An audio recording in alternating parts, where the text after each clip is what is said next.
हरि ओम नमः शिवाय। ही कथा पाण श्री गुरु कृपा से हासिल करे रहा आयूं। तव्हां सभिनी भक्तन के नमस्ते। तव्हां सभिनी भक्तन के अर्ज़ थो कजे त महिरबानी करे हिन कथा के ध्यान लगाए चित ॾेई ॿुधजो।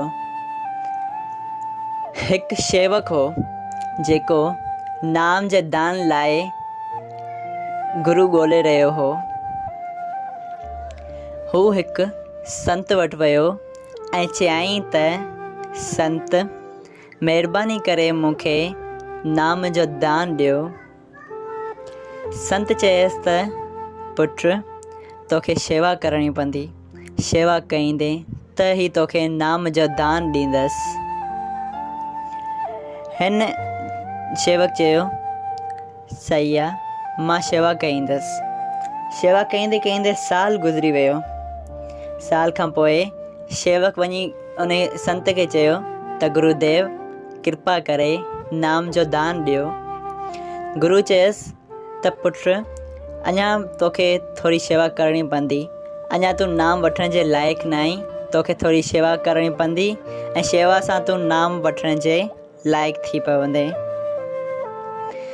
त उन छोकिरे वापसि साल खां शेवा कई ऐं वापसि संत वटि वियो ऐं संत साॻियो ई जवाबु ॾिनसि, अञा तोखे शेवा करण जी ज़रूरत आहे। ईअं कईंदे कईंदे उन छोकिरे खे शेवा कंदे कंदे पूरा 12 साल गुज़री विया। पोइ वापसि संत वटि वियो। चयईं, गुरुदेव, मां 12 सालनि खां शेवा करे रहियो आहियां। कृपा करे मूंखे नाम जो दान ॾियो। गुरुदेव चयसि, तूं वञ ऐं पवित्र थी अचु, सनानु ॿियो करे अचु। अॼु मां तोखे नाम जो दान ॾींदसि।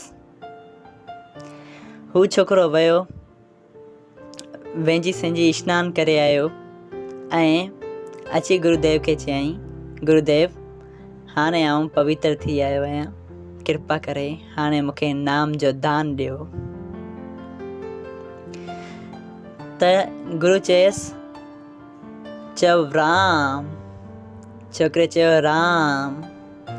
त गुरु चयसि, इहो ई तुंहिंजो नाम आहे। इन नाम खे जप ऐं तूं हिन भव सागर मां पार थी वेंदे।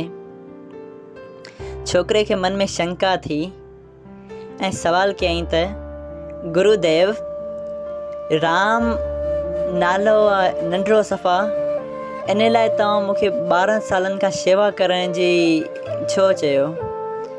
ही त राम सफ़ा नंढिड़ो नालो आहे। तव्हां हिकु ई ॿुधायो हा त मूंखे यादि थी वञे हा। गुरु चयसि, पुटु, जेसि ताईं माण्हू पीउ जे पैसे ते खाईंदो आहे तेसि ताईं उनखे महिनत जो क़दुरु कोन थींदी आहे। पैसे जी क़दुरु न थींदी उन माण्हूअ खे। तीअं ई अगरि तोखे ईअं ई बिना कंहिं शेवा जे राम नाले जो नाम ॾेई छॾियां हुआ त तोखे उन जी क़दुरु न थिए हा। जेका माण्हू महिनत करे कोशिशनि सां शइ हासिलु कंदो आहे, उन शइ जी माण्हू खे क़दुरु थींदी आहे।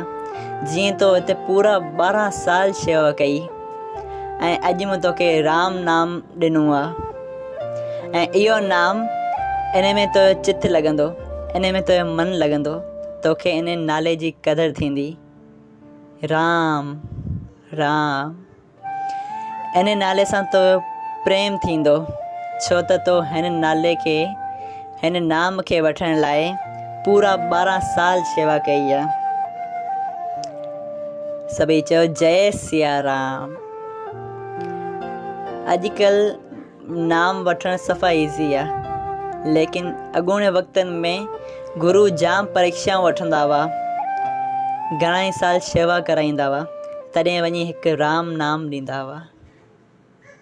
मतिलबु हिन कहाणी जो इहो ई थियो त जेसि ताईं इंसानु शेवा न कंदो तेसि ताईं हरीअ सां मन न लॻंदो, ऐं हरी सां मन न लॻंदो त भक्ति न जाॻंदी।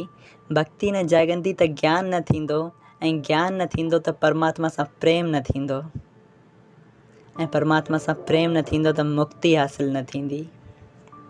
तंहिं लाइ पाण खे शेवा करणु घुरिजे, कथाऊं कीर्तन पढ़णु घुरिजनि, जंहिंमां पाण खे भक्ति थी जाॻे।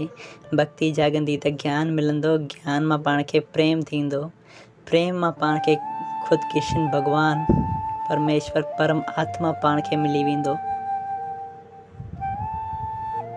सभई चयो जय सिया राम।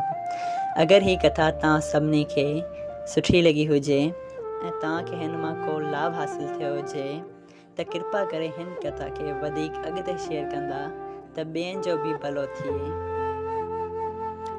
सभई चयो जय सिया राम। अॼोकी कथा जो कोड वर्ड आहे राम नाम।